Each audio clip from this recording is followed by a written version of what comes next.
So what's going on with you? I haven't. It's been a while. We did a recording, and unfortunately, it didn't work out. So Yeah, this is our that second happens. try. Not a problem. Like I said, I don't mind talking about this stuff. It's the only time I can talk about it, really. Although I did Mm. broach a conversation with a guy on the ice today, and he was receptive. I think I Oh, mentioned cool. last time it was my litmus IQ test. So, depending on people's answer, helps me determine the level of smarts and whether or not I Yeah. should carry on with the conversation. Yeah, definitely. I mean, I haven't really branched out too much in my community, but my brother, he actually reached out to me because he had a sighting last summer. Wow. He drives for FedEx, and he was driving up in Copper Harbor by, I think it's called Loch LaBelle, and he had a sighting, and I love it. I don't think it's coincidental at all, but, now I can see him, he's sending me all these pictures of, like, I saw Sasquatch T-shirts, and he's like, "Oh, Yeah. I just wanna go camping again, I wanna see another one." I'm like, Yeah, "Oh, it's an caught the bug." amazing experience when you do, and I know I will again because I'm not going to give up my camping. You know, Mm. it's they come to the camp. I don't know if I had. How long has it been? You've been busy. You've been interviewing all sorts of people. Of Yeah, renown, men yeah, of renown. it's pretty cool. It's, I mean, I'm kind of, I don't wanna say I lean one way or another, but from my experiences, it's been more of the kind of metaphysical stuff. But I have, like, I did an interview with Daryl Denton. I've done an interview with a couple of, like, more, hunters and people who've just had really different experiences from me, and that's been really interesting to have conversations with people who their initial reactions were fear or um, just something completely out of my range, which I wouldn't have reacted to in the same way. And so it's really good to have those discussions. Uh-huh. And yeah, it's been really fun. I haven't had very many. I've had a couple sounds out in the woods. I had no orbs though. I don't know why. Maybe it has something to do with the temperature. I'd still like to see an orb. I haven't had that experience. I honestly, I can't wait to get to Wisconsin again. I really, really want to go back to the Chuquamagon Nicolet Forest. I feel very called to go back out there. So I think I'll probably try to get ba- try to get out there in the spring. And I've never camped ever. I've stayed in cabins, but Oh, you're a I've never newbie. stayed in a tent. Yeah, so I'm kind of terrified, honestly. Well, then I wouldn't recommend going where I go if you're easily terrified. I wouldn't. Um, Mainly, I'm scared of like mountain lions yeah, or sure. the bigger Mama cats that bear, are mama. around here. Yeah. Hmm. Yeah. Yeah, you should So be. Yeah, there's a lot out there that can kill you. Elements yes. or the flora and the fauna can probably kill you. No doubt Yeah. about So maybe I'll start in my backyard, see if they show up. it. Baby steps. There you go. So I guess we should probably start. I don't know. Where do you want to start, James? I'm sure you don't want to tell the whole story over again. So it all started.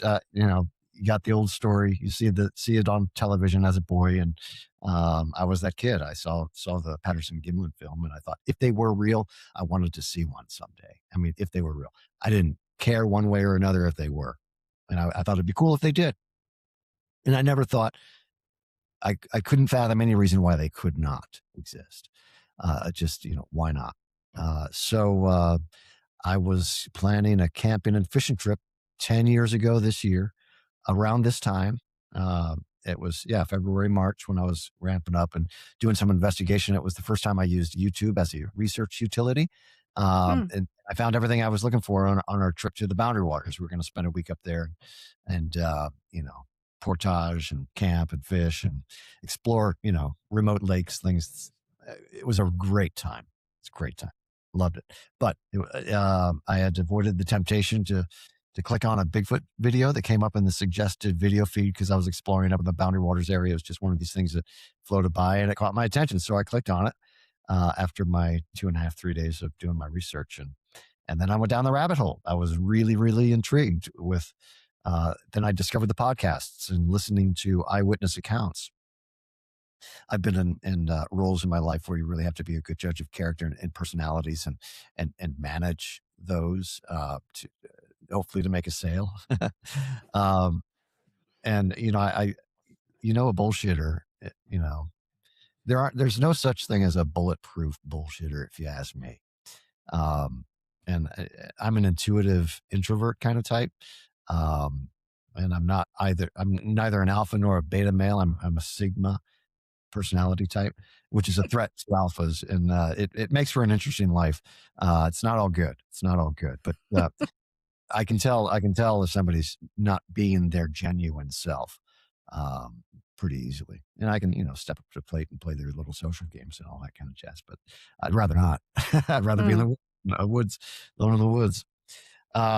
So where were we going with that? I'll remind you that I'm totally easily distracted by shiny objects and squirrels. Me too. So look at You were that. talking about the boundary waters. Oh yeah, yeah. So that's how it all started. And I went down the rabbit hole. I couldn't believe it when you realize, that the real number one. You just kind of want to share it with all your friends and family and church members and all that. It's not a good idea. Everybody knows my enthusiasm for this, but it was so real, and I just had to know more about it. It felt like a calling, if you would, and in a way, I believe it has been because I've discovered as much as I could through these last 10 years about these beings. And one of those things is discovering where they commune, and they give away their communal spaces by building structural artifacts out of sticks and such. So, and I got good at it, good at finding the places, and good at deciphering audio gotten from recorders that I leave in these places. So, although I have recorded some of my encounters, and where you hear both them and me in it, um, uh, uh, most of the stuff is gotten when I'm not around in their communal spaces. No one else is around, and it's really quite amazing what is revealed there. I've recorded chanting. I've Hmm. recorded many subjects throughout the valley communicating with one another, expressing whatever they're expressing in a variety of ways. There's a cluck, and there's a siren-like sound, and there's a distant call from a wild man, and there's some really really weird deep thumping stuff going on throughout this audio. But the audio picked all this up, and it's like this all started with wanting to see one. I just went to the woods because I realized I was camping in their neighborhood anyway, and if I just take I'm an angling artist and former fly fishing addict. So I just took my Hmm. eyes off the stream and burn out on all that anyway, and headed through the hills, right? So, and then I started learning, observing. My powers of observation are good. And these are all, each little observation is a piece of the puzzle. And in totality, after 10 years of doing this and having experienced these beings directly, you have a pretty good idea about their nature or their role in this grand universe and creation. The audience should know I'm formerly atheist, and I've discovered otherwise. So I've done a total 180 on all. And in my biblical studies, I've found that these beings have uh, an explanation for these beings and their nature can be found in the New and the Old Testaments, as well as many of the apocryphal texts. And in the Hebrew language, there's a word called shadim, which translated by the Septuagint to mean demons. It's not exactly accurate, according to Dr. Michael Heiser. um, Shadim are territorial spirits, so they are spirit, right? There are these forces out there, elemental spirits, if you will.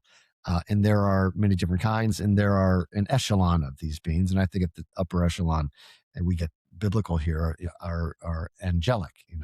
So I believe within this realm, what Dr. Michael Heiser refers to as the unseen realm, I believe there are both demonic and angelic presences, whatever the way to say that is. But they're out there, and and they're in. Some of these beings can take corporeal form. I mean, physical apparition in the woods, and then we get some weird into the stuff about some of the weirder stuff that I cannot say isn't accurate because Davy Crockett, historical figure, Christian man, not a liar. He wrote in a letter to his brother-in-law an experience he had in the thickets down in Texas about this being that just appeared before him. And then after it said what it had to say, which was essentially give up this campaign, in which later Davy Crockett did die in the Alamo. Hmm. But this is like an angelic spirit or portent and messenger of things to come, perhaps. Davy Crockett did not take its advice. He thought he had eaten some sour pork or something of the sort that may have given him a little bit of a delusion. But that's how he expressed it to his stepbrother Abner or Abe. So it's an interesting phenomenon. All I wanted to do was see one, and then you see one, and then you want to see another, right? So yeah, It's like that's like Pringles. right. Yeah. No, I have some of my favorite chips up there. I thought it'd be rude to have them during the podcast, but Hmm. uh, yeah. So you just want more. It's Morris, right? You just can't get enough, and it's been that way, and it's been terrifying. It's been really kind of awe inspiring as well. I don't I've never been harmed.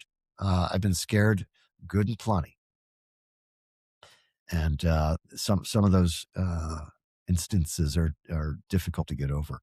Um, so the rest of my story is having to deal with that and getting really the burden of this experience has been on my shoulders pretty much solely. I don't have anybody I can go out there. So there are a few people I keep in contact with the community, and I owe my friend Tessa call. She was Steph in a Small Town Monsters documentary. Oh, okay. Uh, worth it's a fabulous episode of Small Town Monsters. It's on my homepage of the YouTube channel. Okay. Yeah, which is I don't know if I mentioned it, the Michigan Aboriginal Project on Absolutely. YouTube. Yeah, Yeah. and It's a great community, I'll tell you. yeah, it is. I mean, a lot of interesting, very smart, very accomplished people here. It's interesting to listen to them all, and through the in the midst of it all, you can develop a clearer picture of the reality of this phenomenon. Mm, yeah, exactly, because you see a range of different experiences. And if you're open-minded and you can stay neutral, you can listen to so many different opinions, and it's pretty interesting, and it's really easy to go down the rabbit hole with groups like yours. And I feel like your group is very welcoming as well. Very very open-minded and respectful. Well, gosh, I hope so. It's all about. I mean, the Michigan Aboriginal Project group on Facebook is simply my documenting my journey, and that's this. Other people are welcome to post there. I'll leave things up for a while. If they don't generate interest or what have you, I'll just take them down. They've served their purpose and had their time. But mainly, I try to keep it somewhat distilled to and limited to my experiences because they're so unique. Nobody, to my knowledge, has done this before, but I've been lucky. I've prayed on it. My prayers have been answered, and I've discovered a very interesting way of gaining insights into these beings' culture because I've listened to hours upon hours of them communing with one another in in weird stuff. I mean, stuff that's just so foreign to the ear, but it's a language, it's communication. Um, and I've only published, and I've published a lot. I don't know, I think I have over 200 videos on my channel, and most of them are audio related. Hmm, Um, and I haven't published most of what I haven't. Most of it's not, and they're like 22 and 23, 2 years that I published very little because what I did publish was pretty amazing. One of which was the Michigan Valley Voices.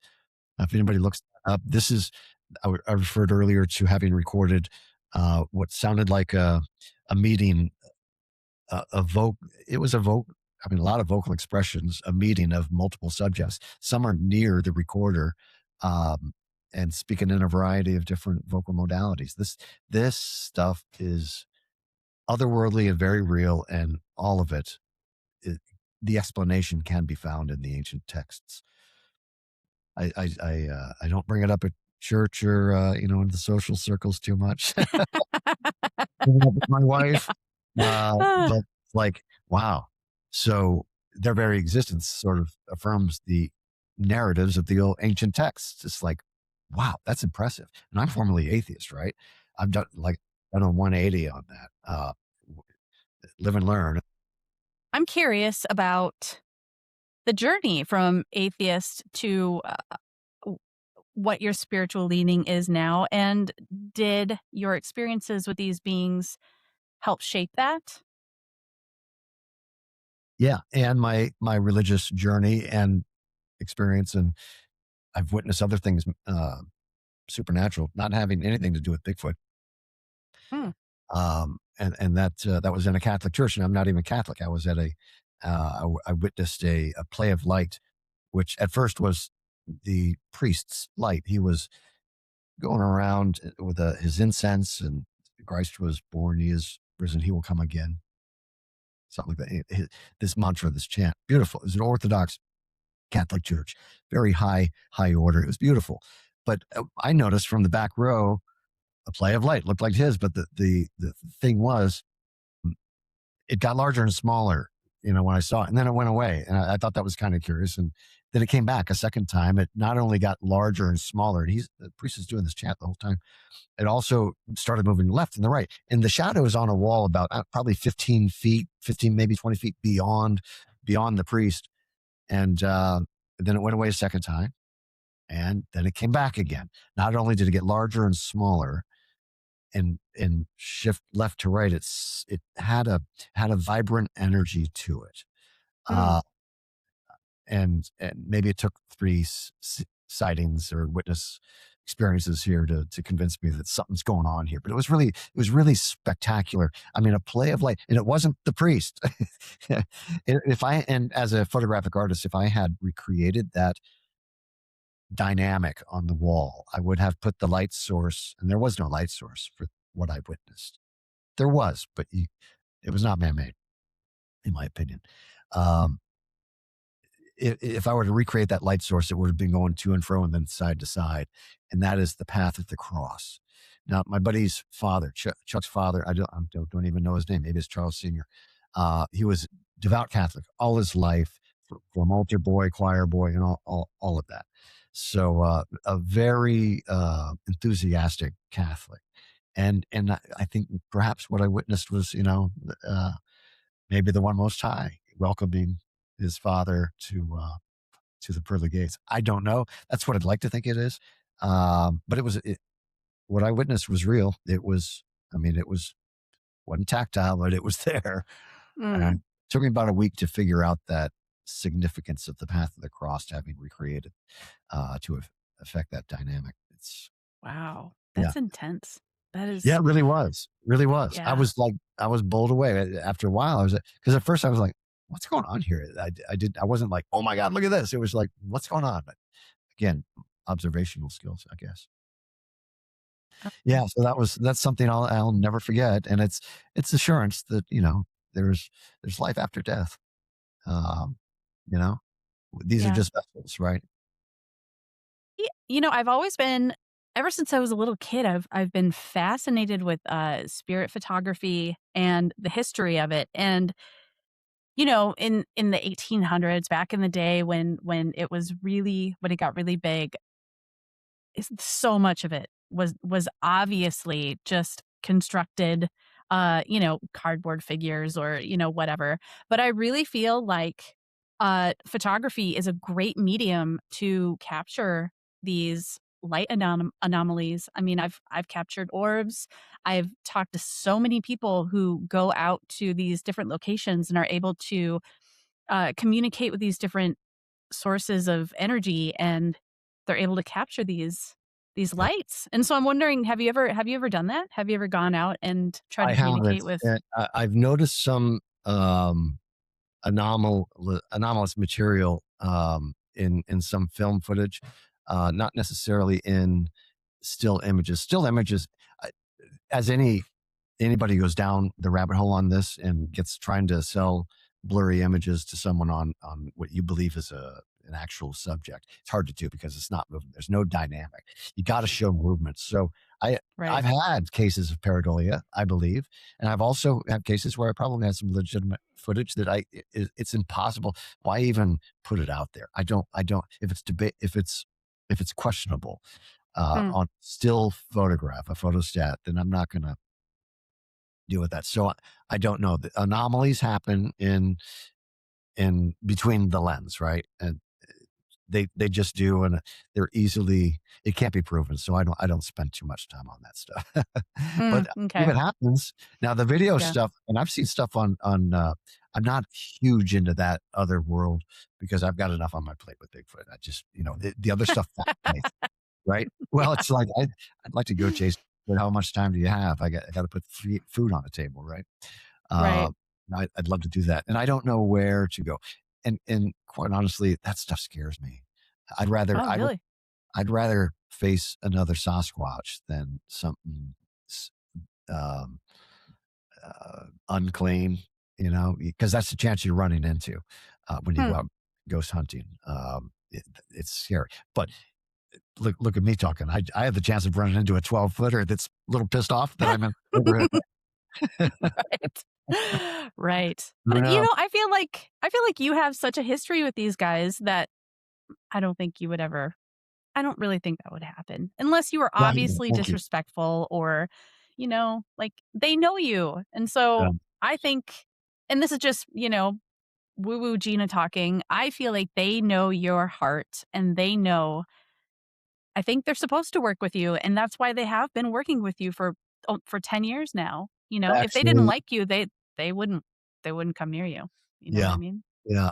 The more I learn, the more I'm inclined to agree with that because I have been there, and I'm always alone for the most part. Mm, I've been there with a buddy once, a few other guys.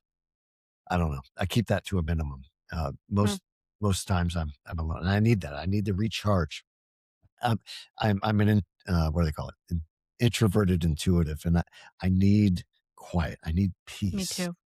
Yeah. Oh God, it's like, but that re-energizes us. And for other personality types, it's a threat. That silence is a threat to their very existence. They need the dim Absolutely. and constant reaffirmation or constant stimulation. I can't handle it. I need to get away. And I've got tinnitus with all the audio work I've done. I'm sure that's contributed to my tinnitus. So I'm living with a constant. If I think about it, I can hear it. It's always there. Yeah. Uh, so the silence of the woods helps a lot. It Mm, doesn't eliminate that, but I know that I'm in a peaceful, non-threatening for the most part situation. yeah. Yeah, for me, it was, too many punk shows in my 20s, and I have that same "wee," like, just all it's always there. Yeah. Especially if you think about it, it gets really loud. But, yeah, there's something and I was out there earlier today walking around in those woods that I go to, and it was just absolutely silent, and then you have the snow that's kind of buffering everything and acting as soundproofing almost, and it was like the sound of silence was so loud. It was just Yeah. I don't know, I felt like it was a big hug, you know what I mean? That was It's a just wonderful sound insulator. yeah, It is, and it is really epically peaceful out there when you're out there in a snowy environment. Hey, you're making me mhm. want to happen. Yeah. I gotta ask you some questions about tent camping because like I said, I've never done it, and so that that's another thing I wanna ask you is did you did you ever have to conquer that really strong primal fear of the darkness? Because Yeah, I well, have. I've I been have. working on it for a few years, and Well, it's tough. I worked on it as a little boy because Mm, I remember pissing myself because I was scared to get out of bed. I was on the mm, top bunk. It was dark. I was crying, hoping mom or dad would, I was young, but I don't know, maybe 4, 3, 4, something like that. But I remember, and I hated that. I really hated, you know. the sensation of pissing my pants, right? I Yeah, was that right. scared that I pissed my pants. I remember that. So I took it upon myself. I didn't like the feeling of being scared. So I went to the basement and turned out all the lights, and I got over my fear of, you know, I know the way. So, walking in the dark is kind of a scary thing to do, right? But you know the Yeah. territory.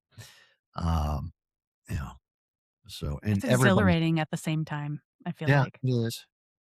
There's something there's something so magical about that darkness, and like I said, I it started from reading a Whitley Strieber book where he was describing having to go out in the woods and kind of face his fears, and I'd always grown up in cities, and I'd always had that kind of low level baseline light and sound pollution. And so we move out here to the UP and it's just black. It's Yeah. so dark for me. And that was one of the ways I wanted to connect more with my forest friends was to get out there and kind of show them that I was willing to go out of my comfort zone to be with them. And Good. so I would drive to this parking lot that was, at the trailhead of the woods that I go to, and I would stand under the street light, like, because I couldn't even go any closer, and it's been about 2 years now, and I can almost get to the tree line. So, Okay. Yeah, take your time. It's baby steps, right? Nothing wrong with that. You got to listen to yeah. your feeling. You don't wish to exceed your comfort level in any endeavor that you do. If it doesn't feel right, you probably shouldn't be doing it. That Mhm. goes for relationships and everything, you know, Right. jobs, the ice fishing. Today, I finally got into some pigs. So I'm just so grateful. I've worked very, Yeah. very for what little I got. We've had a few meals. It's not like I haven't been catching fish, but today was just an epic day. It was wonderful. I went ice fishing once when I was a kid, and because I'm from Minnesota, so my dad was big into ice fishing, and we would go, and I remember going once and just being so being on the ice really scared me, and then I would hear stories about falling under, like, if you were on a snowmobile and you could crack and just fall, and Yeah, I'm I've like, "Nope, actually been on a no snowmobile thanks." and we were cracking through the ice. That is a terrifying, terrifying thing. Um, Mm-mm. yeah, so I Nope. no more of that. I've ties with the guy that was driving because we were where I was riding in the back of him on this sled. Yeah. Anyway, cut ties. Yeah. Yeah. Yeah, no, don't do that again. It's safer. Um, so I wanna hear more about the chants. I've been listening to a lot of chanting lately. I don't know why, I just got the nudge, and, yeah, I've been really into it. It's such a great way to get into a deeper state of meditation, and so I'm really curious about that. What's the story? Dancing can be found. There's the clip I posted. Gosh, was this 21 or 20, 21, maybe even 20? It was 21, around there. I picked up 2, 3 individuals. It sounds like chanting. It's difficult to hear. The audience will have to go to my channel, Michigan Aboriginal Project on YouTube, and look up through my videos. Chanting. I have 2 versions of it. One is chanting question mark or chanting sacred space question mark, something like that, because it sounds like a ritual. They sound like Benedictine monks. Wow. It's like the tone is like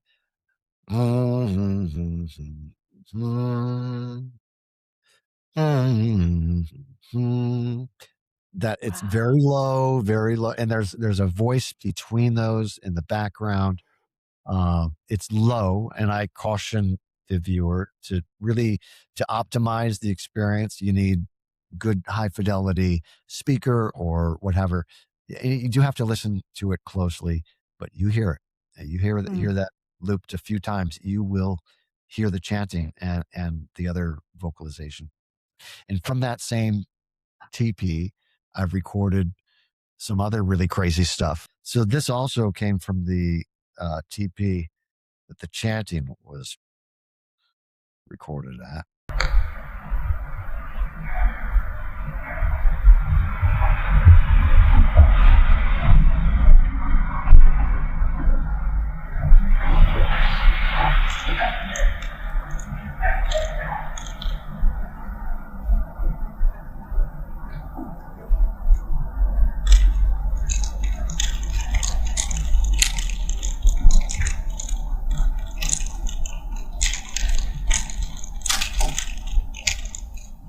there's a lot there.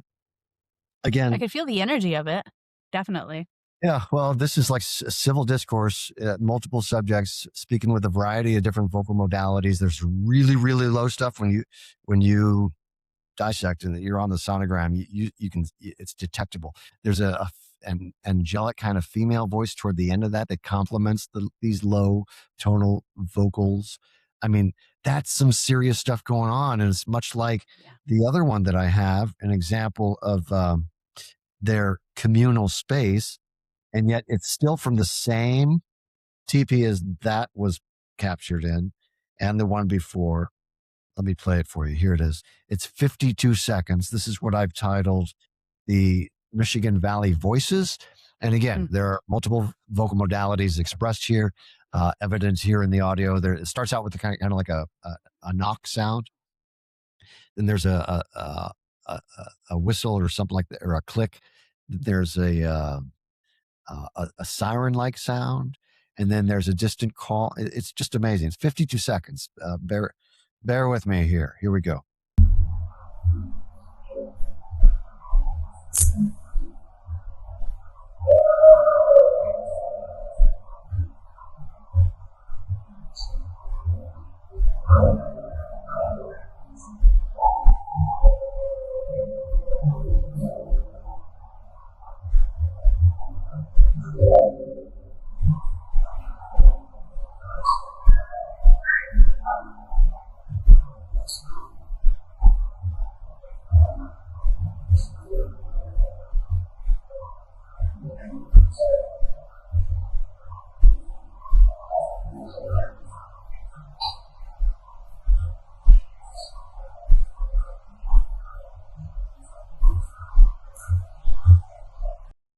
There you heard it.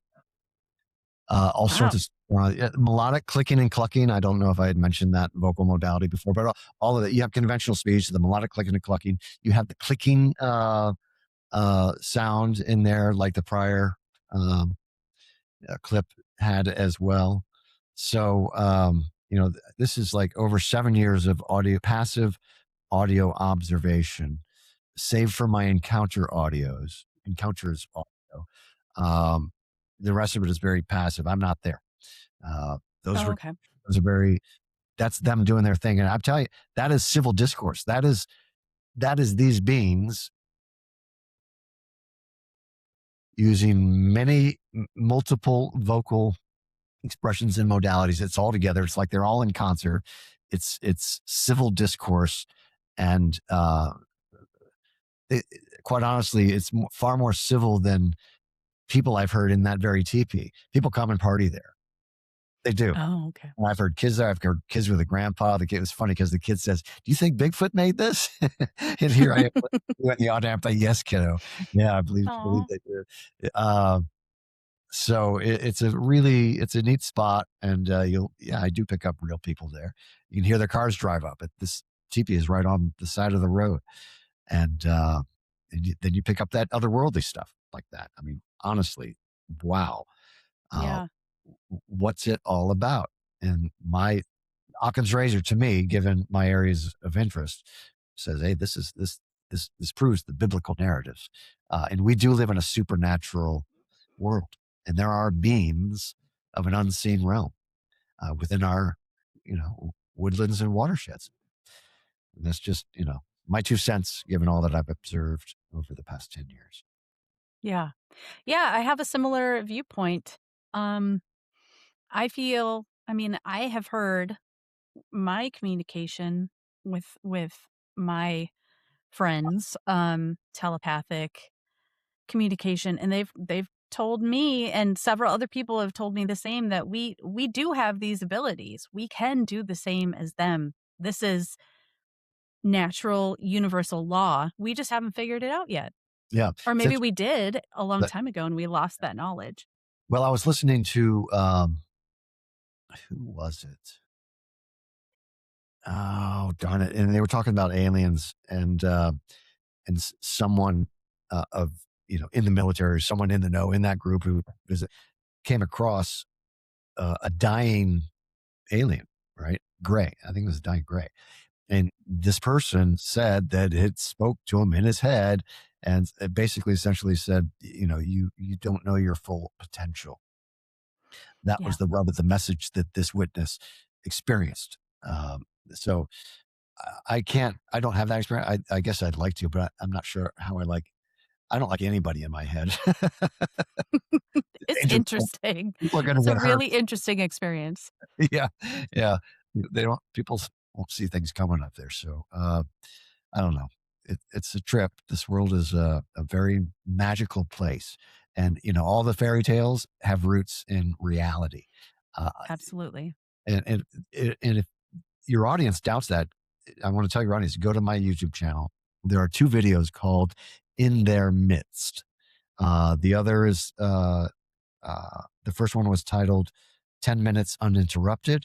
That's just me having an encounter in the middle of these 10 minutes that I published, right? So you have about 4 minutes, 53 seconds before I realize I'm having a Bigfoot encounter.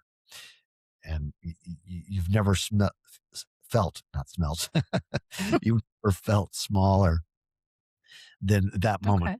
Hear another voice out there in the woods. You realize you're not alone. Then all sorts of madness ensues, and your listeners can listen to that madness in either of those videos. I encourage people, if you're really interested in this esoteric, otherworldly language, the melodic clicking and clucking, the harmonic resonance, the actual conventional speech, in which in those 10 minutes you'll hear all of that.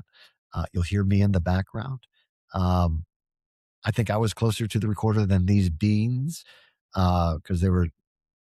It's just trippy. Read the description in the first one. 10 minutes in their midst. 10 minutes uninterrupted. Read the description. I went to great lengths to maximize my character, spacing, so I could get it all in.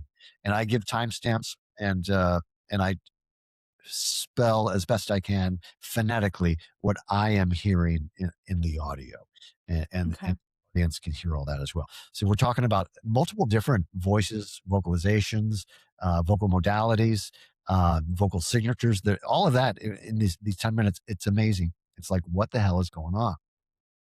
At the end of those 10 minutes, the last maybe 15 seconds, you hear a cacophony rising, getting sort of louder and louder, a little more intense, of the melodic clicking and clucking. It's very annoying. And then you hear an angelic voice that I hear it, what I hear in that angelic voice that interrupts this rising cacophony of craziness.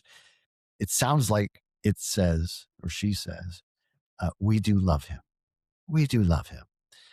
It's weird. You can hear it. And then shortly after that, you hear an okay, and then a disappointed okay. That's my interpretation. But very shortly after that, you have a little pixie voice that says Ober Kebab.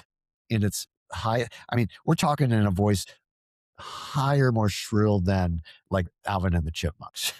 Mm. And this shit's for real. You hear that Ober Kebab. Um, so it's been a trippy, amazing ride that I'm grateful for. Basically because it satisfied, Beyond has satisfied my curiosity, but now it's kind of like my cross to bear and my burden, because I think uh, I've given a voice to what could be beings of an unseen realm, and Bigfoot is somehow related to all this. So anyway, I'm going to keep doing what I'm doing. It's just a hobby, man.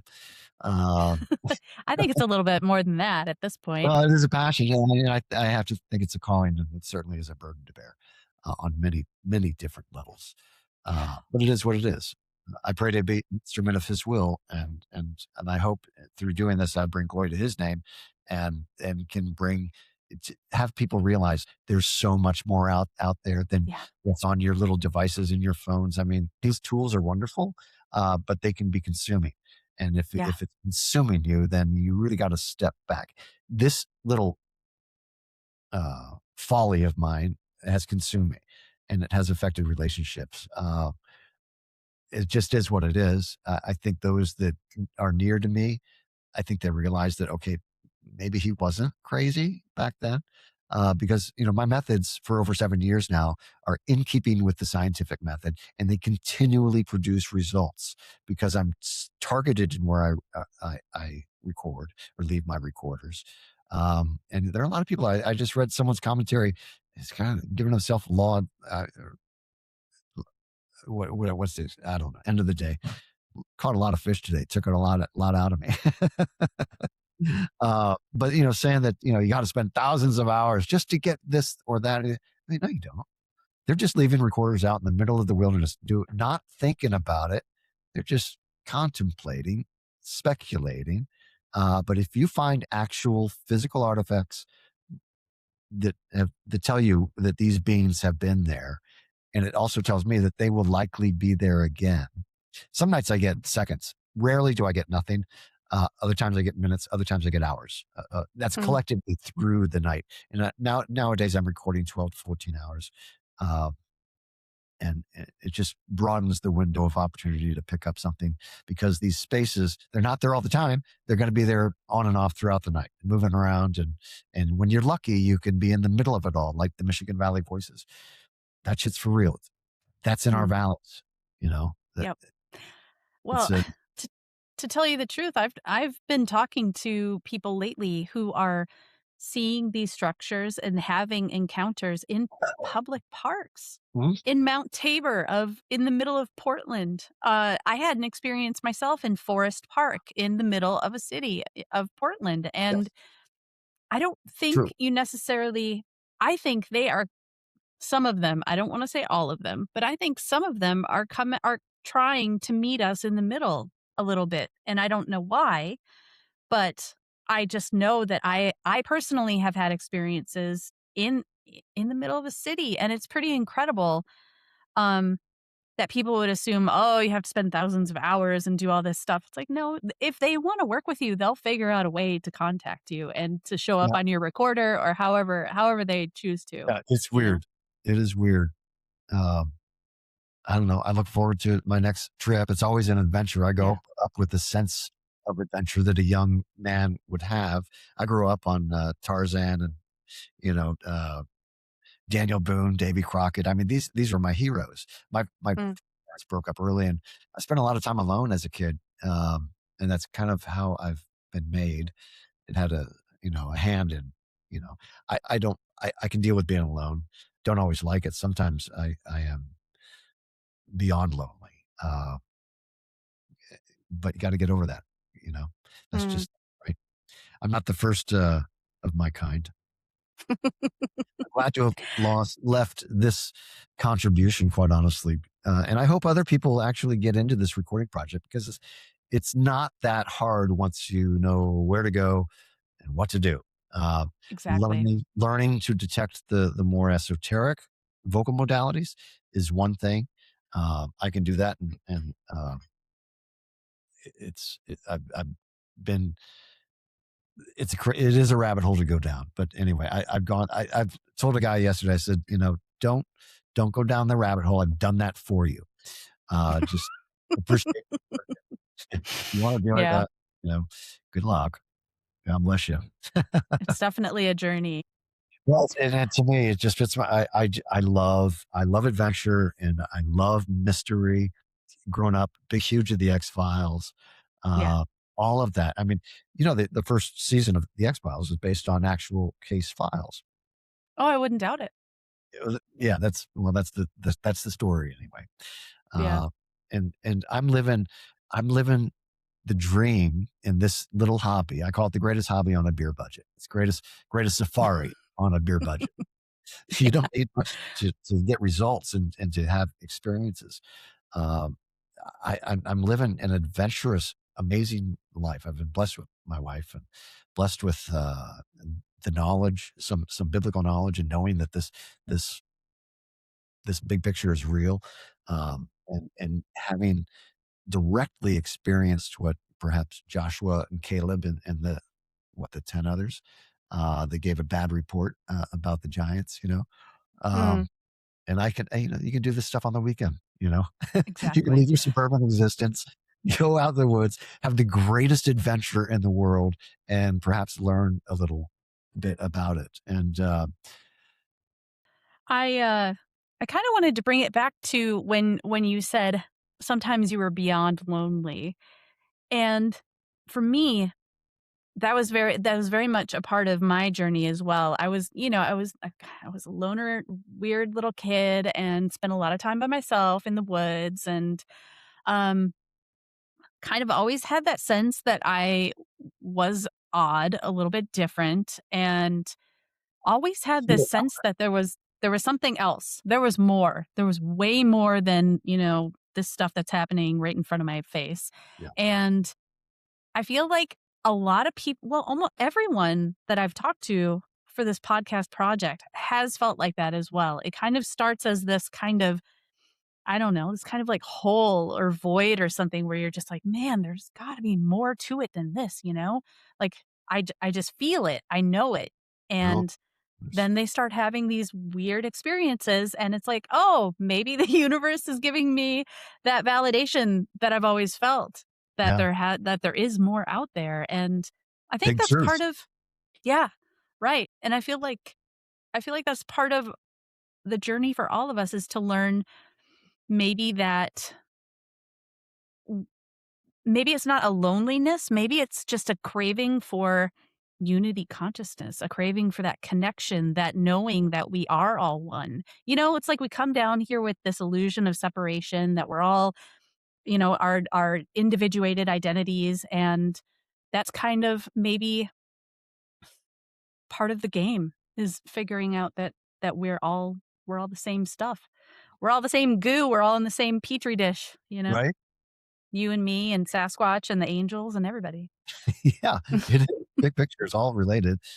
Connect the dots. It's not hard to do once you get out to the woods and actually look around. It was clear to me that after going down the rabbit hole on YouTube alone, that there was enough evidence out there, even anecdotal, and especially with the eyewitness testimonies, that this phenomenon is a real thing. So why aren't we told about it? Well, perhaps because of the reality of this phenomenon. Perhaps it's something that government can't control. We know so little about it, and what we do know about it, in my observation, my powers of observation, it's biblical, and that's not the Mm. state's business going that route. So I just want people to know that the phenomenon is real. If you want to go out and see for yourself, just do what I did. You're inevitably going to have an experience that uh, either you'll be blessed by, or you'll regret, or whatever. If you're successful on any of those levels, Mm. you'll realize Yeah. there's a lot more out there than we we appreciate or give recognition to. No doubt. Well, it kind of breaks your brain in so many amazing ways. But I feel like if you want to have these experiences in the first place, maybe you want your brain to get broken a little bit. You're like, I need to shake things up because, my Anywhere nine to to go, five and right? Netflix isn't doing it for me anymore. Yeah. Hey, I just started out wanting to see one. Then I saw one, and then I wanted more. Right. So Hmm. it's a great hobby, a great pursuit for someone. I need to constantly tickle both sides of my brain because if I don't, it's going to atrophy. I've been an empty shell of a man in my days, very depressed, very insidious, wicked process. And recovering from that is another thing. This, I see it as a gift to help me along because I'm still climbing out of that hole, right? Uh, that walking the dark valley, right? It's not Mm. that long ago. I've been blessed so beyond belief. I'm not a wealthy man, but I call myself one of the richest men in Grosse Pointe because, That's a well, nice I do. area. Well, it is, but there are poor people here too. I can attest. I can attest. But I'm so grateful for my blessings, my wife, the longevity of my parents. I still have both of them in my life. Uh, I'm grateful for my church community, as crazy as that can be at times. Internal politics and such. Mm. It is just part of the road. But I'm grateful for everything I have, and I'd rather have my story than millions in the bank. I'd rather have my Yeah, story. absolutely. You saw something from another realm. You know what I mean? Like that's priceless. Yeah. Yeah. No doubt about it. Yeah, I'd Yeah. rather have the adventure in life and say I've lived it rather than, yeah, take the safe road, you know. Yeah. Right. I took the road less traveled as they say. Well, what do you say? Should we call it? We're at an hour. Are you seem tired because you went fishing and caught all the fish. Well, Gina, thank you. I really enjoyed the conversation. Again, anytime. You're a super fun guy to talk to, and if I ever get down to Detroit again, I'll definitely give you a jingle, Yeah, and yeah. maybe we can go get coffee or something. Hey, we'll see you next Um, week. Go ice fishing with me. yeah. Man, F that. I'm not getting on Yeah. that ice. Okay, well, let me end this. So I just want to say thank you to everyone Thank you. who enjoyed the video. And thanks to James for being such an awesome guest. I will put all of his stuff in the description box. And thank you so much for watching. Have a great night. Bye, guys. Peace. Bye.